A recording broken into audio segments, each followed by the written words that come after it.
saya tadi agak banyak bicara tentang kualitatif karena banyak dipengaruhi dan ternyata juga ada kuantitatif. Ya. Ini yang perlu dipahami karena kasus itu tidak berkaitan, tidak secara khusus berkaitan dengan desain khusus, ya, tapi berkaitan dengan apalagi namanya ya satu model penelitian yang mengambil kasus tertentu sebagai objek. Nah, itu bisa didekati dengan pendekatan kuantitatif, bisa kualitatif. Ya. Walaupun kebanyakan orang memahaminya dari sisi kualitatif. Tidak ada masalah, tapi jangan menyalahkan yang menggunakan kuantitatif karena ya, bisa juga kita membutuhkan data kuantitatif tentang kasus. Ya, karena itu tadi mendalam, menyeluruh, komprehensif. Nah, ya, kualitatif itu untuk menelusuri aspek-aspek mendalamnya, tapi untuk melengkapi data. Apalagi kalau misalnya nanti dalam konteks studi kasus klinis, ya kita butuh semua data. Sebagian data itu harus diolah secara kuantitatif, ya, walaupun deskriptif, ya. Nah, saya ingin mencoba menunjukkan beberapa model yang kuantitatif dulu, ya. Karena ini, saya menyinggung saja sebentar karena kita nanti akan banyak bicara tentang studi kasus, terutama klinik, ya. Nah, ada yang disebut itu retrospective case study atau case control study. Ya, ini juga sebetulnya banyak dikelompokkan sebagai salah satu model studi kasus, tapi menggunakan ancaman kuantitatif. Ya. Nah, ini contohnya, ya. Jadi misalnya begini. Masa kini ada capaian tertentu. Jadi sekelompok siswa misalnya kita lihat ada sesuatu yang unik dari dirinya. Nah, kita ingin tahu apa sih yang menyebabkan itu. Maka kita telusuri apa yang dialami, intervensi apa yang diikuti sebelumnya sampai dia bisa seperti ini. Ada dua kemungkinan, ya, capaian itu positif, tinggi, atau capaiannya itu rendah. Jadi kita memulai dari apa yang terjadi sekarang, lalu menelusuri faktornya. Nah, kalau dia yang kuantitatif itu nanti akan dibandingkan antara mereka mengikuti intervensi tertentu dengan yang tidak. Atau dalam capaian ini, membandingkan capaian mereka yang mengikuti dengan yang tidak. Ya, sehingga ada studi komparatif di sini dengan mendata masa lalu. Ya. Jadi di sini mengkaji capaian ditunjukkan dari sekelompok subjek yang ada sekarang, tentu yang menarik, ya, dan menelusuri intervensi khusus yang pernah dialami, ya, pengalaman khusus yang pernah dialami. Sebenarnya sih bisa kita didekati secara kualitatif juga, bisa. Ya. Tapi sumber yang saya baca ini memang dari buku-buku statistik, buku metode penelitian kuantitatif, sehingga saya merasa bahwa ini juga bisa didekati dengan cara berbeda. Substansinya adalah kita ingin tahu apakah faktor-faktor masa lalu itulah yang berpengaruh terhadap apa yang terjadi sekarang. Nah, ada juga prospektif. Ya, ini kebalikan tadi. Ya. Kalau prospektif itu kita memiliki intervensi sekarang. Ya, katakanlah di sekolah kita melakukan suatu layanan tertentu, kita tidak tahu. Tapi kita mau tahu efeknya nanti setelah siswa tamat. Jadi capaiannya di masa datang. Ya. Jadi, intervensi kita sekarang, kita catat siapa-siapa yang menjadi pesertanya, lalu kemudian kita ingin tahu apakah ini efektif atau tidak. Dengan meneliti di masa datang.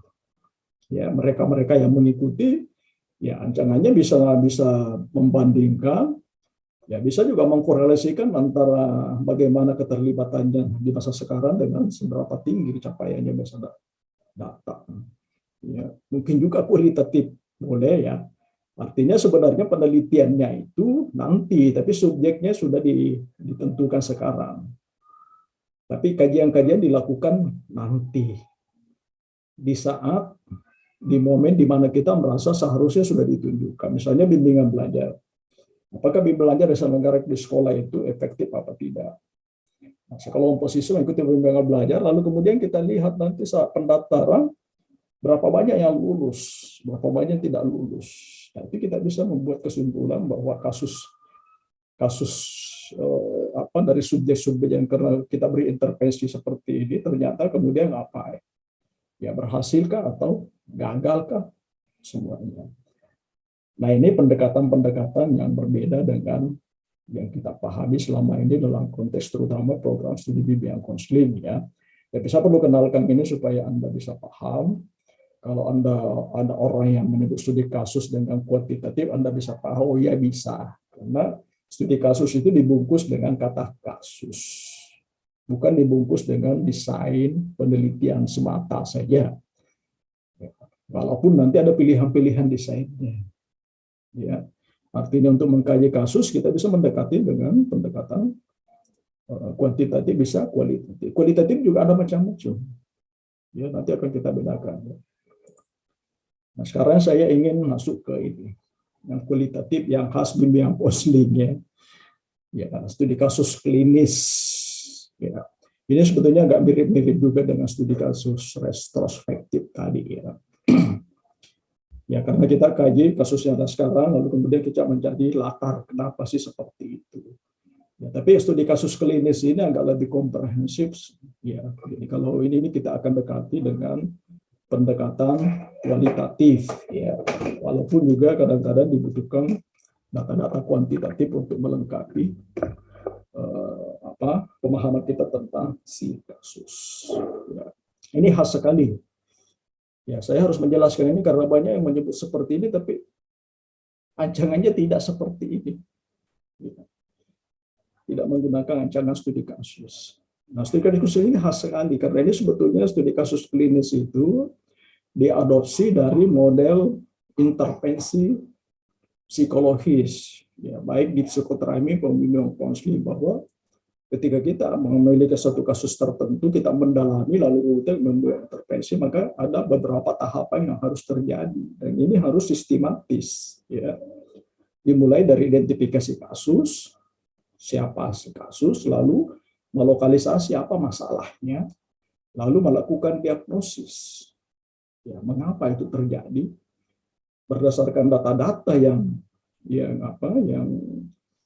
kita miliki tentang faktor penyebab, baru kita melakukan apa yang disebut prognosis. Ya, jadi menentukan kira-kira apa yang bisa dilakukan. Setelah itu baru kita lakukan treatment. Setelah melakukan treatment, baru kita melakukan penelitian tindak lanjut. Nah, ini biasanya kita pakai di BK, dan memang kasusnya 1-2 orang saja karena ini mendalam sekali. Ya, jadi dalam model seperti ini itu tidak boleh kita menentukan intervensi dari awal. Ya, jadi dari awal tidak boleh, karena intervensi itu ditentukan di tahap prognosis. Sementara prognosis itu kita lakukan setelah ada data. Ya, jadi ini kekeliruan banyak mahasiswa adalah menentukan dari awal latar belakang saya akan menggunakan teknik ini. Ya, itu sebetulnya latar belakang eksperimen. Boleh juga penelitian studi kasus, tapi studi kasusnya bukan orang, tapi studi kasus intervensinya. Ya.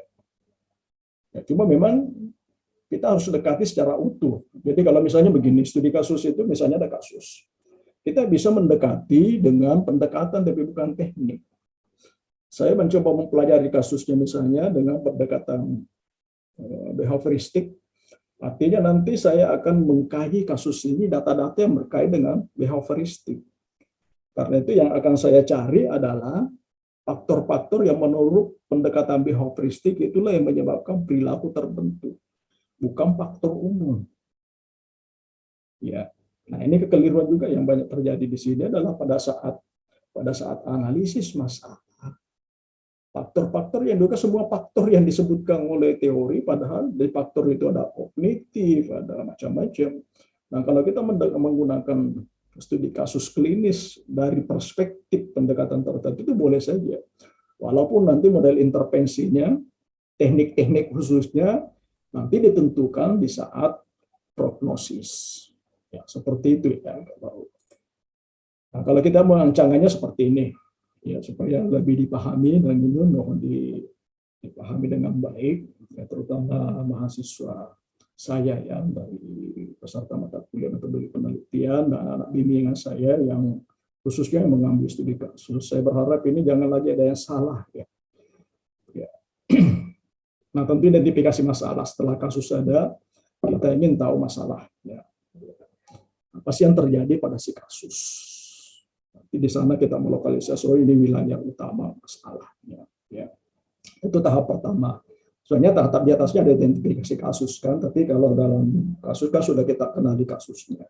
Sehingga dalam penelitian tadi, sisa kita ingin mendalami lebih jauh tentang masalahnya.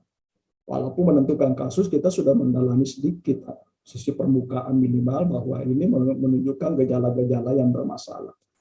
Tapi seperti apa persisnya masalahnya, itu nanti kita gali dalam penelitian. Ya, itu yang pertama dulu.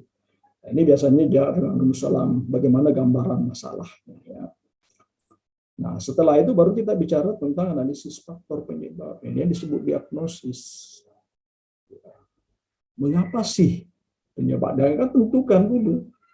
Ya, jangan ditentukan di proposal, tapi kita di teori kita bisa menyebutkan beberapa dugaan penyebab. Ya, di kerangka pikir. Secara teoritik beberapa dugaan penyebab.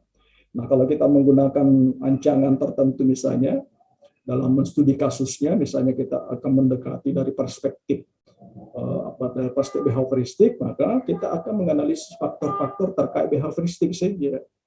Jangan lagi macam-macam, ada ya, menggunakan behavioristik, tapi ke faktornya ada faktor kepribadian. Kepribadian tidak pernah diperhatikan oleh behavioristik. Selalu yang terkait dengan stimulasi lingkungan, hasil belajar, dan seterusnya, pembentukan perilaku, itu faktor-faktornya ya.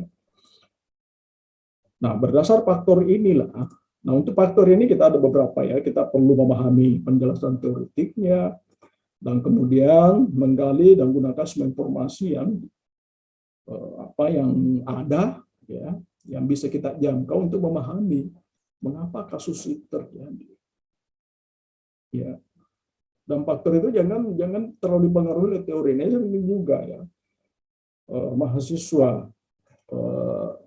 di teori ada 4 faktor, lalu kemudian faktor itu hanya dikaji dari 4. Jadi hanya mengecek saja. Ada tidak faktor ini, ada tidak faktor ini, apa gejalanya faktor ini.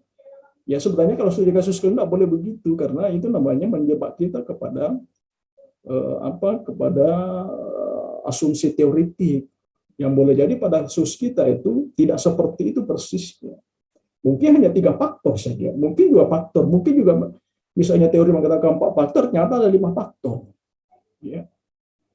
Atau paling tidak minimal kita akan mengajukan ternyata di antara yang disebutkan teori faktor dominan yang mempengaruhi masalahnya adalah faktor A, misalnya ya. Nah, bisa juga begitu. Nah, karena kalau faktornya sudah jelas, ya, diagnosis kita sudah jelas mengenai inilah penyebab terjadinya tingkah laku yang tidak diharapkan pada si kasus, maka baru kita masuk kepada tahap berikut. Ya, alternatif solusi. Nah, ini sudah satu penelitian, satu kajian, bukan ditentukan langsung. Nah, ini juga yang banyak masalah kan, mengkaji faktornya lalu kemudian diasumsikan saja. Ya tidak. Dalam proses kajian alternatif itu juga memang kita harus mencari penjelasan teori tentang itu. Kira-kira kalau penyebab-penyebab begini secara teori seperti apa? Tapi apa yang akan kita lakukan? Itu juga harus didiskusikan dengan kasus, didiskusikan dengan orang-orang yang ada di sekolah yang ada kaitannya. Kenapa? Karena solusi yang akan kita pakai adalah solusi yang akan digunakan pada kasus. Ya, nah boleh jadi ada beberapa solusi kan? Ada beberapa solusi yang kita temukan baik dari teori maupun dari saran-saran yang ada dari lapangan atau berdasarkan analisis khusus dari data. Ya, nah, apakah semuanya harus dilakukan? Tidak harus. Jadi misalnya tindakan, kita akan menjalankan tindakan yang paling mungkin kita lakukan dalam rentang waktu penelitian kita. Bagaimana dengan opsi lain? Opsi lain nanti kita sarankan. Ya. Jadi kita memilih teknik tertentu, metode tertentu untuk menyelesaikan masalah, sebab itulah yang kita anggap paling dominan berpengaruh. Dan ada faktor-faktor lain yang perlu diselesaikan dengan intervensi tertentu, itu kita bisa rekomendasikan untuk dijalankan lebih lanjut oleh sekolah. Atau kalau mau tuntas ya lakukan semua. Jadi bukan tunggal. Ya, bisa tidak tunggal. Walaupun intervensi yang kita jalankan sebagai bagian dari penelitian, Kita boleh memilih tunggal, tapi yang tunggal itu betul-betul kita pilih berdasarkan analisis penyebab masalah, diagnosis dan prognosis. Ya, tidak bisa ditentukan, apalagi ditentukan sebelum penelitian, sebelum ada data sama sekali kita sudah tentukan nanti akan saya pakai teknik ini. Ya tidak bisa namanya studi kasus klinis yang begitu. Ya, itu bukan studi kasus dan itu kesalahan berpikir. Kalau memang begitu kerangka pikirnya tidak ada masalah, lalu ada menurut teori ini yang bisa dipakai, lebih baik menggunakan eksperimen. Kalau satu orang boleh pakai SSR, ya. Jadi dengan kasus tunggal, ya. Jadi kita bisa menggunakan ya SSR itu ya, single subject research, ya riset dengan kasus tunggal. Bisa 2 orang itu, ya. Didekati dengan cara begitu ya lebih tepat, ya. Daripada Anda menggunakan seperti ini kerangka berpikirnya adalah kerangka berdasarkan eksplorasi masalah, bukan berdasarkan pemikiran teoretik semata. Teoretik itu hanya rambu-rambu awal saja, tapi kemudian apa yang persisnya akan kita intervensikan itu sangat ditentukan oleh data. Ya. Nah, setelah intervensi kita lalu kemudian evaluasi. Itu juga ada kajian. Betul-betul kita kaji apa yang terjadi setelah perubahan apa yang sudah bisa kita lihat untuk kita laporkan dalam penelitian kita, skripsi atau tesis kita. Nah, boleh jadi kita akan melanjutkan misalnya kalau mau mendalam lagi, nah, kan bisa gagal. Kira-kira faktor penyebab apa? Ya, boleh saja kita laporkan misalnya ada beberapa bagian dan kita mencoba analisis kembali, boleh jadi faktornya adalah salah diagnosis, atau salah prognosis, atau salah pelaksanaan intervensi. Kan ada banyak kemungkinan. Kalau berhasil buat laporan. Apakah tidak bisa buat laporan kalau gagal? Boleh, tapi laporkan itu kegagalan. Itu juga satu temuan. Bahwa ternyata dengan pola-pola seperti yang direncanakan seperti ini tidak berhasil menyelesaikan masalah. Kita rekomendasikan untuk dilakukan intervensi lanjutan, boleh jadi berdasarkan apa yang kita sudah selesaikan. Ya, seperti itu kan belum tentu juga salah sama sekali, tapi memang time respon, waktu yang dibutuhkan, ya, untuk menunjukkan perubahan boleh jadi ada yang lama, ya. Tidak semua perilaku masalah itu begitu selesai konseling tiba-tiba diukur hasilnya. Itu juga satu kekeliruan, ya. Apalagi kalau perilaku yang agak rumit, ya, baru sehari setelah itu dievaluasi. Ya, sama pretest post-test ya, saya biasa tanya post-test kapan? Ya di akhir intervensi, ya itu kan keliru. Ya, harusnya kita secara konseptual perubahan terjadi setelah hari keberapa. Kira-kira berapa hari setelah intervensi dilakukan. Nah, seperti itu ya. Kalau Anda menggunakan studi kasus klinis, dan mudah-mudahan tidak ada lagi kekeliruan dalam memahami seperti ini. Tapi sebagai satu penelitian, misalnya untuk S1, Anda misalnya sampai kajian intensifnya hanya sampai prognosis. Nah, lalu menghasilkan beberapa pilihan intervensi. Pilihan intervensi itu sudah hasil. Kalau Anda tidak mau lakukan, belum bisa melakukan karena keterbatasan waktu misalnya, boleh, tapi itulah sudah temuan. Ya, tapi jangan laporkan sudah berhasil. Ya, sama kan kalau mau penelitian pengembangan, kita tidak harus tuntas sampai 10 tahun. Kita boleh sampai kepada prognosis saja. Ya, apa masalahnya, apa penyebabnya, alternatifnya apa itu kita bagaimana efektifnya, apakah meningkatkan tidak. Jadi pertanyaan penelitian bisa kita jawab, kira-kira apa model intervensi, bentuk intervensi yang dapat dilakukan untuk menangani si kasus seperti ini. Nah, itu nanti sebagai hasil penelitian nanti direkomendasikan untuk dijalankan oleh pihak-pihak tertentu yang relevan. Ya, dan itu bisa lebih dari satu. Tapi kalau seperti S2, Anda bagusnya dilakukan, diintervensi, dilaksanakan supaya ada pembeda lah, ya, sampai kemudian dievaluasi hasilnya. Nah, seperti itu.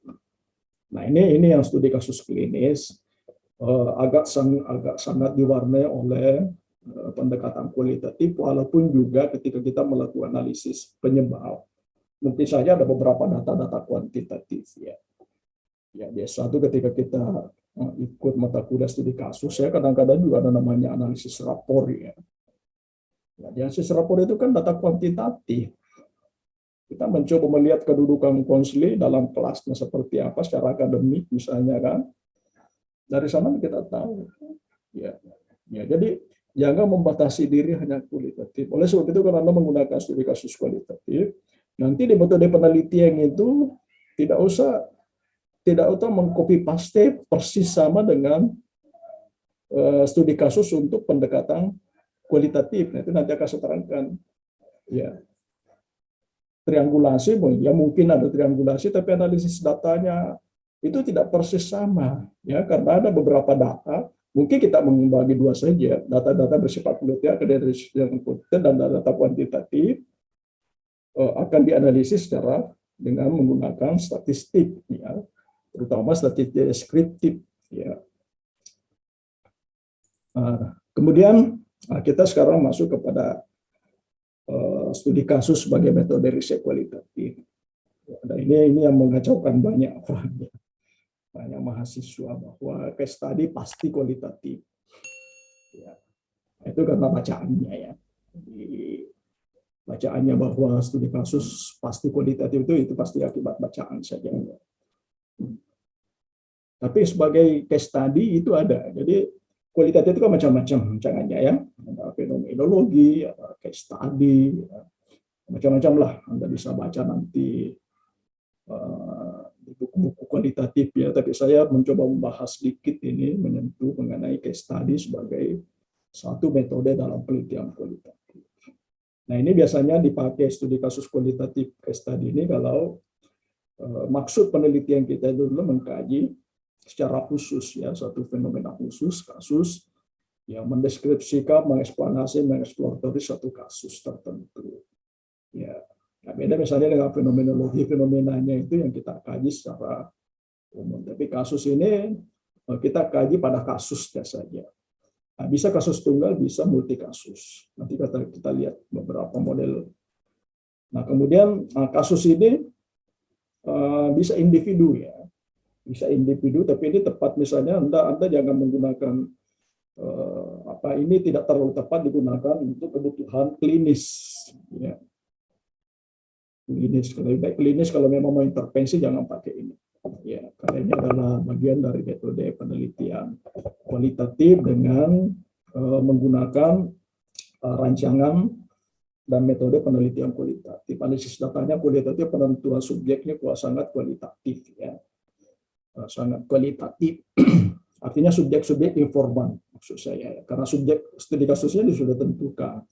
Tapi siapa nanti akan kita gali datanya dari pengumpulan data.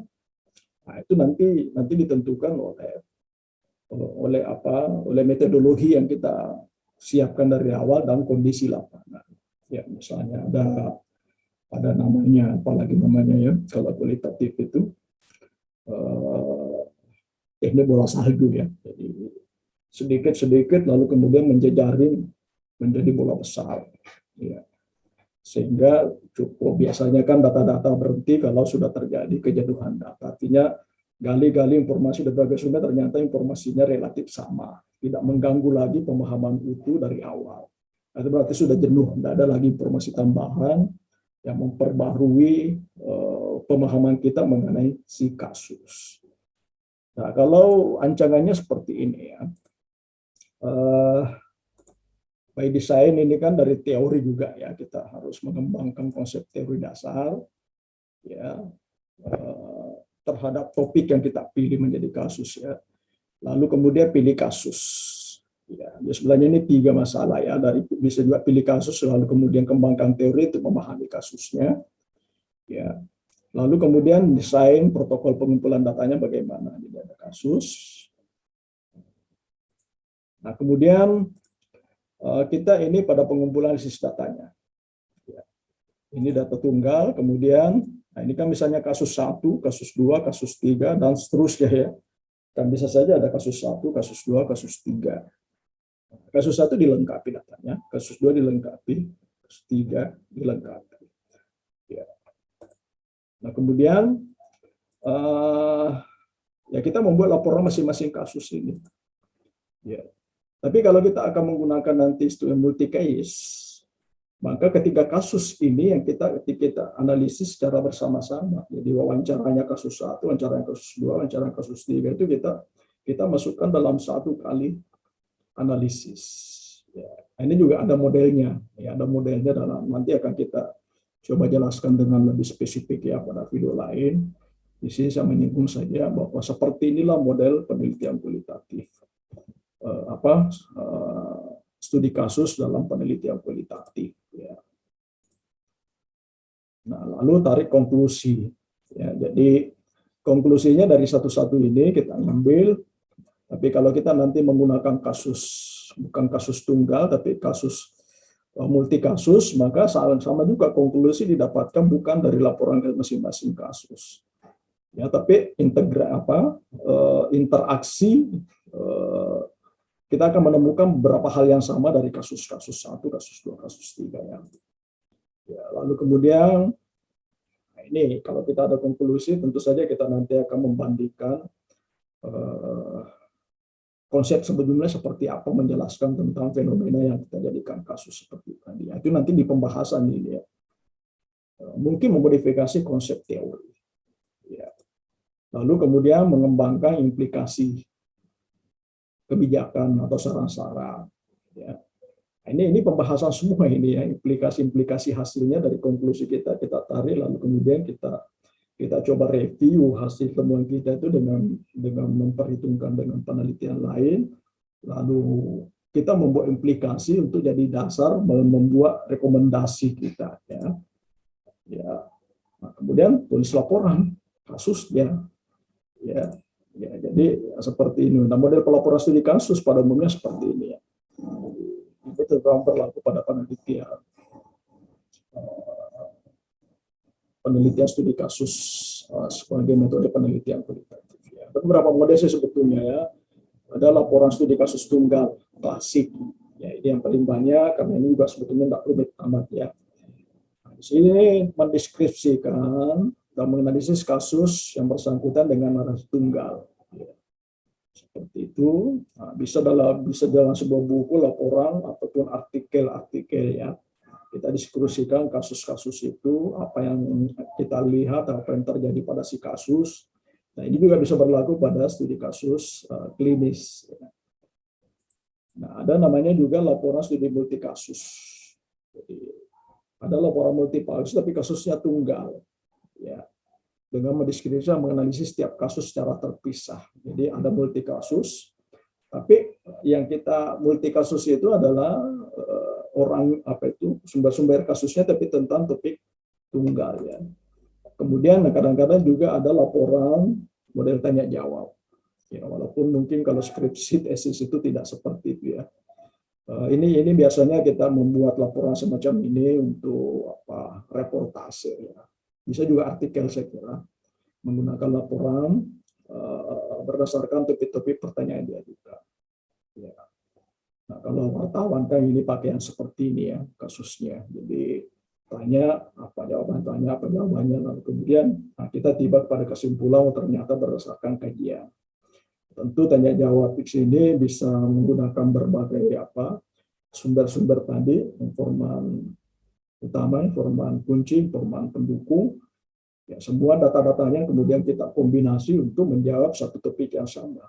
Nah, ini biasanya saya sarankan dalam membuat laporannya. Dalam laporan di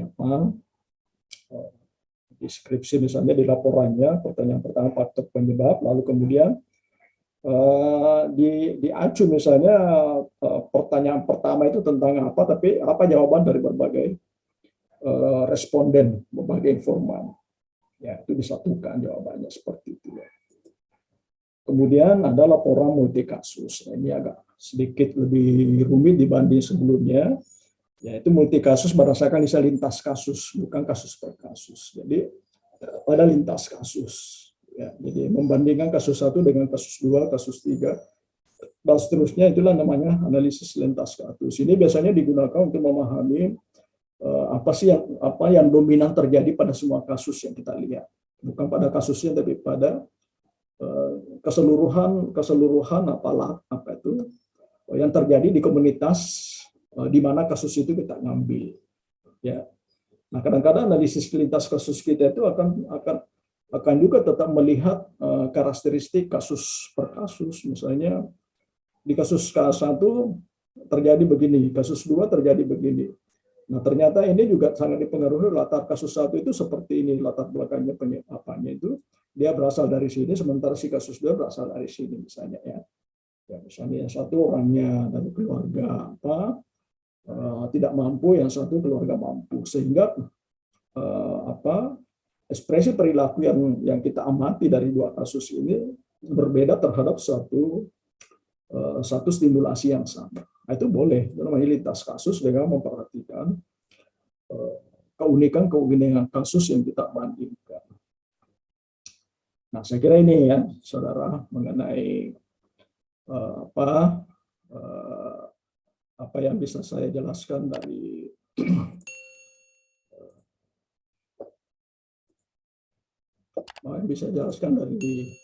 studi kasus, ya. Jadi mudah-mudahan bisa menambah pemahaman dan aku sekalian, khususnya yang mengambil rancangan studi kasus sebagai pilihan desain penelitian yang dilakukan.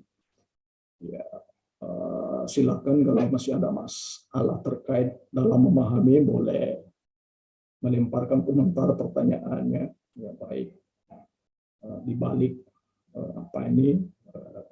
channel ini sendiri maupun ya Anda kenal ya dengan WA saya, telepon saya, silakan.